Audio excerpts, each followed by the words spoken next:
வணக்கம். மாலை முரசு செய்திகளை விரிவாக பார்ப்பதற்கு முன்பாக முதல் தலைப்புச் செய்திகளை பார்க்கலாம். சென்னை வலசரவாக்கம் காவல் நிலையத்தை சுற்றி தடுப்புகளை அகற்றி போராட்டத்தில் ஈடுபட்ட நாதாக தொண்டர்கள் காவல்துறையினர் பேச்சுவார்த்தை நடத்தியதை அடுத்து கலைந்து சென்றனர்.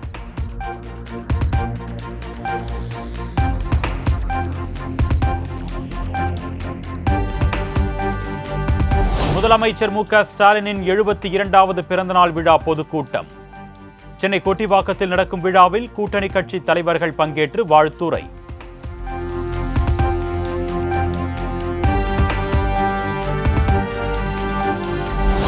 மும்மொழி கொள்கை தொகுதி மறுசீரமைப்பில் மத்திய அரசின் உண்மையான நோக்கத்தை மக்களிடம் கொண்டு சேர்க்க வேண்டும்.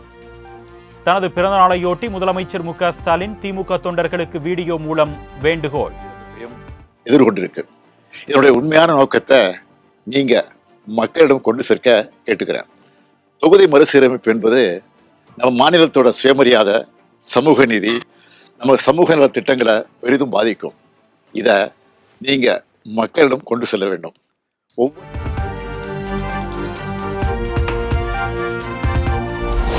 மக்கள் தொகை அடிப்படையில் தொகுதி மறுசீரமைப்பு செய்வதை ஒருபோதும் ஏற்றுக்கொள்ள மாட்டோம் என்று முதலமைச்சர் திட்டவட்டம். தமிழ்நாட்டுக்காக ஒன்றுபட்டு போராடுவோம், தமிழ்நாடு போராடும், தமிழ்நாடு வெல்லும் என்றும் சூளுரை. ஒரு உறுதி எடுத்துக்கணும். தமிழ்நாட்டின் நலனையும் எதிர்காலத்தையும் யாருக்காகவும் எதற்காகவும் விட்டுத்தர மாட்டோம். தமிழ்நாட்டுக்காக ஒன்றுபட்டு போராடுவோம். தமிழ்நாடு போராடும், தமிழ்நாடு வெல்லும்.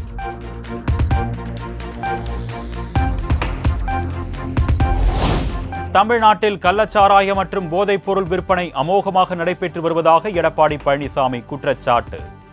பள்ளிகளில் நாளுக்கு நாள் அதிகரித்து வரும் பாலியல் குற்றங்களை தடுக்க நடவடிக்கை எடுக்க வேண்டும் என்றும் அறிவுறுத்தல். இந்த அரசாங்கத்தில் மட்டும் தூய்மையான அரசாங்கம் நடத்துறோம், சட்ட ஒழுங்கு சிறப்பா இருக்குது, தமிழகத்தில் பாலியல் கொடுமை கட்டுப்படுத்தப்பட்டு சொல்றாங்க. ஆனா நேர்மாறா இருக்குது. இன்னைக்கு பள்ளியில் படிக்கின்ற சிறுமிகளுக்கு பாதுகாப்பு இல்லை.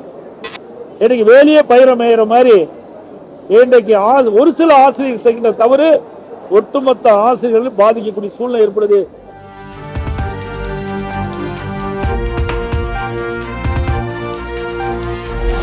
ஆட்சியரையே மிரட்ட துணிந்தவர்கள் சாமானிய மக்களை எத்தகைய இன்னலுக்கு ஆளாக்குவார்கள் என்று இபிஎஸ் கேள்வி. அரசு அதிகாரிகளையும் மக்களையும் வஞ்சிக்கும் காட்டாட்சிக்கு விரைவில் முற்றுப்புள்ளி வைப்பதே தீர்வாக அமையும் என்றும் பதிவு.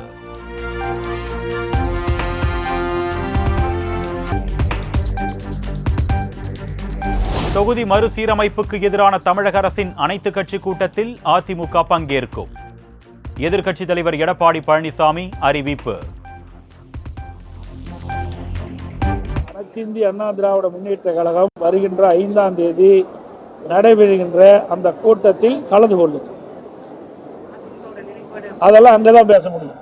அந்த கூட்டத்தில் அதுக்கு தானே ஏற்பாடு பண்ணிருக்கிறாங்க.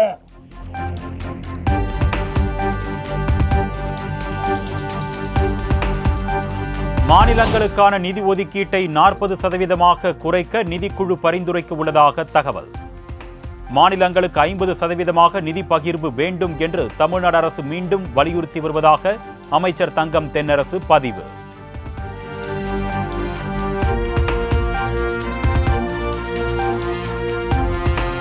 வரி பகிர்வில் மாநிலங்களுக்கான பங்கை 40% குறைக்கும் முடிவை மத்திய அரசு கைவிட வேண்டும். 50% உயர்த்த வேண்டும் என்று வலியுறுத்தி வரும் நிலையில் 40% குறைக்க முயல்வது நியாயமல்ல என்றும் பாமக நிறுவனர் ராமதாஸ் பதிவு.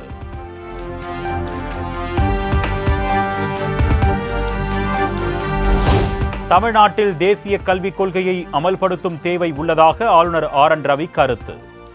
தமிழ்நாட்டில் தமிழர்கள் சுதந்திரமாக இல்லை என்றும் என்ன படிக்க வேண்டும் என்ற அடிப்படை உரிமை மறுக்கப்படுவதாகவும் குற்றச்சாட்டு.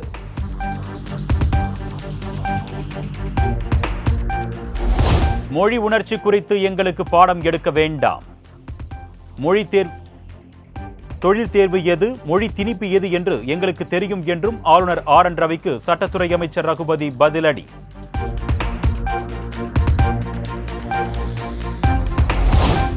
மத்திய கல்வித்துறை இணையமைச்சர் சென்னை வருவதற்கு திமுகவினர் கடும் எதிர்ப்பு. கிண்டி ஐஐடி அருகே கருப்பு கொடி காட்டி போராட்டம்.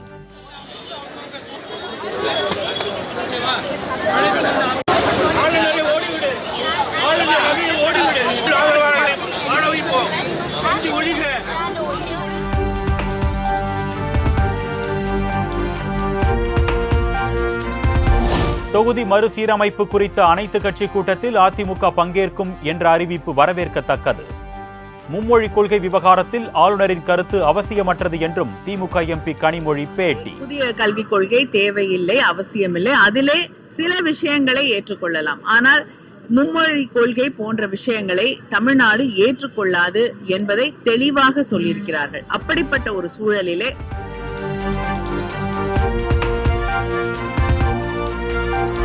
நாட்டில் என்ன நடக்கிறது என்பது கூட தெரியாமல் தினம் தினம் ஷூட்டிங் நடத்தி கொண்டிருக்கிறார் முதலமைச்சர் மு.க. ஸ்டாலின். உங்களின் இளமை கால சினிமா கனவுகளுக்கு தமிழக மக்கள்தான் பலிகடாவா என்றும் பாஜக மாநில தலைவர் அண்ணாமலை காட்டம்.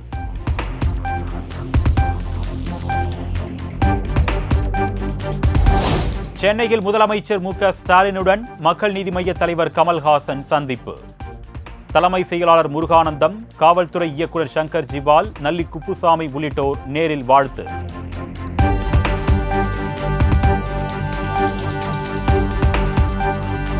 தருமபுரி மாவட்டத்தில் ஆட்சியர், மாவட்ட காவல் கண்காணிப்பாளர் யாராக இருந்தாலும் தனது பேச்சை மீறினால் மாற்றிவிடுவேன். திமுக கிழக்கு மாவட்ட பொறுப்பாளர் தர்மச்செல்வன் பேசிய ஆடியோ வெளியாகி பரபரப்பு. நீங்க நினைக்கிற ஆளுங்கெல்லாம் சொல்லி அந்த ஆளுங்களை மாற்ற முடியாது. நான் லெட்டர் வச்சாதான் மாற்ற முடியும். அதை நீங்க உணர்ந்துக்கணும். சரிங்களா? கலெக்டர் நான் சொல்றதா கேட்கணும், எஸ்பி நான் சொல்றதா கேட்கணும், கீழே இங்கிற அத்தனை நிர்வாகம் நான் சொல்றதா கேட்கணும்.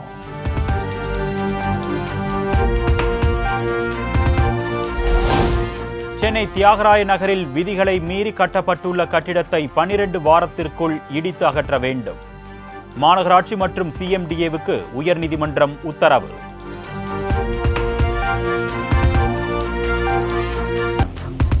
சென்னை ராயப்பேட்டை அரசு மருத்துவமனையில் விசாரணை கைதி தப்பி ஓட்டம். சரித்திர பதிவேடு குற்றவாளியான அண்டா சீனுவுக்கு போலீசார் வலைவீச்சு.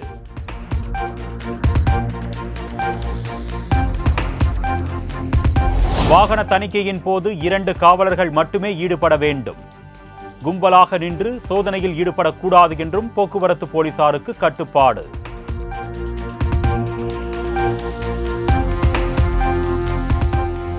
வானிலை ஆய்வு மைய தென்மண்டல தலைவர் பாலச்சந்திரன் இன்றுடன் பணி ஓய்வு.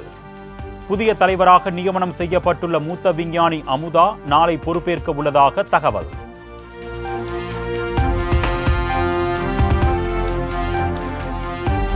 மத்திய மாநில அரசுகளை கண்டித்து ராமநாதபுரம் மாவட்டம் தங்கச்சி மரத்தில் மீனவ மக்கள் உண்ணாவிரத போராட்டம். இலங்கை கடற்படையால் சிறைபிடிக்கப்பட்டுள்ள மீனவர்கள் மற்றும் படகுகளை விடுவிக்க வலியுறுத்தி முழக்கம். பாதிக்கப்பட்ட விசைப்பண்புகளில் அதை நான் வழிமொழிகிறேன். போராட்டம் இது போராட்டம், மத்திய மாநில அரசுகள், மாநில அரசு போராட்டம் இது போராட்டம், தீர்வுகள்.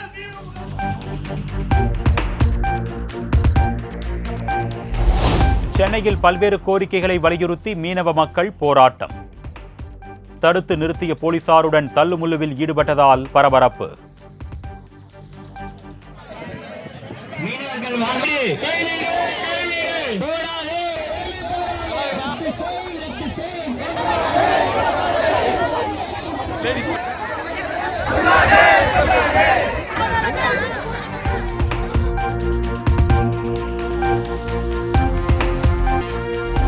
சேலத்தில் கருவில் இருக்கும் குழந்தையின் பாலினம் தெரிவித்த விவகாரம். அரசு மருத்துவர், செவிலியர்கள் உட்பட 9 பேரை சஸ்பெண்ட் செய்து சுகாதார அதிகாரிகள் நடவடிக்கை.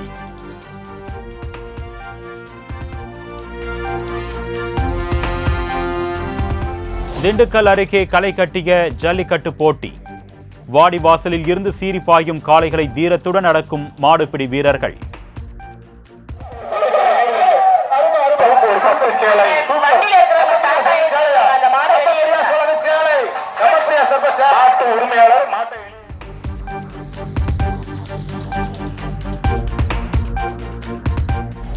சீர்காழியில் அங்கன்வாடி சென்ற 3.5 வயது சிறுமி பாலியல் துன்புறுத்தலுக்கு உள்ளாக்கப்பட்டு தாக்கப்பட்ட விவகாரம். சிறுமி மீதும் தவறு உள்ளதாக மயிலாடுதுறை ஆட்சியர் மகாபாரதியின் பேச்சால் சர்ச்சை.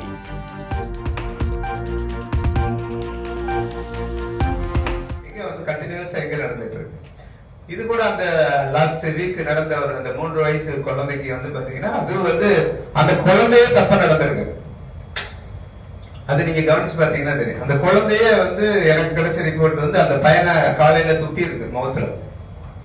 That may be the reason.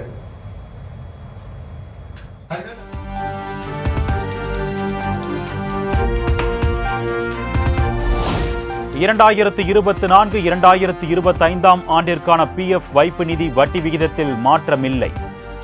8.25% தொடரும் என்றும் EPFO அறிவிப்பு.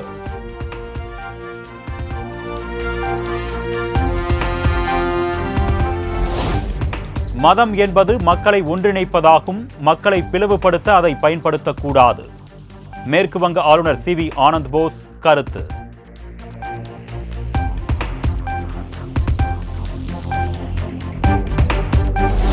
இங்கிலாந்தின் T20 மற்றும் ஒருநாள் போட்டிகளின் கேப்டன் பதவியில் இருந்து ஜாஸ் பட்லர் விலகல். சாம்பியன்ஸ் டிராபி தொடரில் இருந்து வெளியேறியதை அடுத்து அறிவிப்பு.